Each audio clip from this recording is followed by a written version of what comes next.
Ан-Ниса сүресі 163-176 аяттар. Нұх және одан кейінгі пайғамбарларға аян еткеніміздей сағандай аян еттік. Сондай-ақ Ибрахимге, Исмайылға, Исқаққа, Жақып пен оның әулеттеріне, Исаға, Аюбқа, Жүніске, Харунға, Сүлейменге уахи еттік те Дәуітке Забурды түсірдік. Біз көптеген пайғамбарлар жібердік. Олардың ішінде бұрын саған баян еткендеріміз де, саған баяндамағандарымыз да бар. Ал Алла Мусамен сөйлескен еді. Адамдардың саған айтар еш сылтауы болмас үшін біз кезінде оларға ізгі хабарлармен қуантушы әрі ескертуші елшілер жіберіп тұрдық. Алла азиз әрі хаким. Өзінің білімінің арқасында саған түсірілген ақиқатқа Алланың өзі куәлік береді. Сондай-ақ періштелер де куәлік етеді. Бірақ бір Алланың куәлігі де жеткілікті емес пе? Ақиқатын айтар болсақ, иманға келмегендер мен өзгелерді Алланың жолынан тайдырғандар өте қатты адасуда. Күпірлік еткендер мен зұлымдық жасағандарды Алла кешірмек те емес, тура жолға салмақ та емес. Оларды тек жаһаннамның жолына бағыттайды. Онда олар мәңгі бақи қалады. Әрине, бұл олардың тозақта мәңгілікке қалдыру Аллаға өте жеңіл. Уа иман келтірген жандар, елші сендерге Раббыларынан ақиқат алып келді. Уа шынайы түрде иман келтіргендер, сендерге ең хайырлысы сол. Егер де қарсы келсеңдер, ғарыштағылар мен жердегілердің барлығы бір Алланың иелігінде ғой. Сендердің күпірліктеріңнен оған келіп кетер ештеңе жоқ. Алла ғалым әрі хәкім.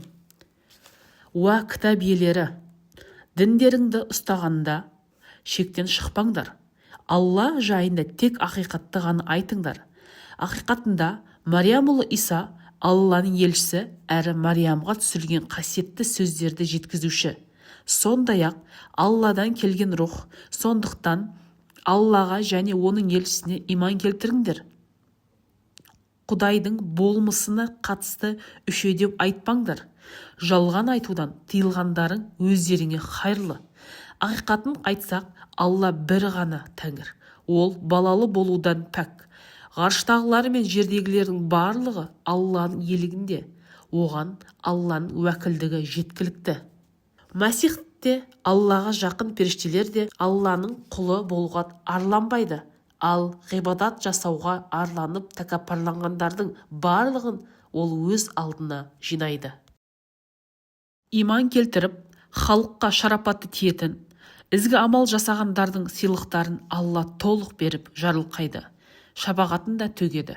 Ал көкірегін көтеріп, тәкаппарланған пенделерді ауыр азап жазалайды. Алладан басқа олар қамқоршы да жәрдемші де таба алмайды. Уа адамзат, сендерге жаратушы иелеріңнен бұрхан дәлел Мұхаммед келді. Сондай-ақ сендерге айқын нұр Құран түсірдік. Ал Аллаға иман келтіріп, оның нұрлы Құранын берік ұстанған жандарды өзінің рахымына алып, мейіріміне бөлейді де түп-түзу бұл дүниеден дінге, ақыретте жұмаққа алып баратын жолға түсіреді. Уа Мұхаммед, оған Алланың салауаты мен сәлемі болсын. Сенен пәтуа сұрайды. Кәләлә жайында сендерге Алла пәтуа береді деп айтқан оларға. Егер де қайтыс болған адамның баласы болмай, қарындасы немесе әпкесі болса, қалдырған мұраның жартысы оған тиесілі. Сондай-ақ баласы болмаған жағдайда жалғыз інісі немесе ағасы ғана болса, сол мұраның барлығын иеленеді. Ал қарындас әпкелері екеу болса, мұраның 3/2 бөлігі оларға тиесілі. Егер де бауырлары ер және әйел адамдардан болса, әрбір ер адамға 2 әйелдің үлесі беріледі. Әділетсіздікке ұрынбауларың үшін Алла сендерге осылай түсіндіреді. Алла күллі нәрсені білуші.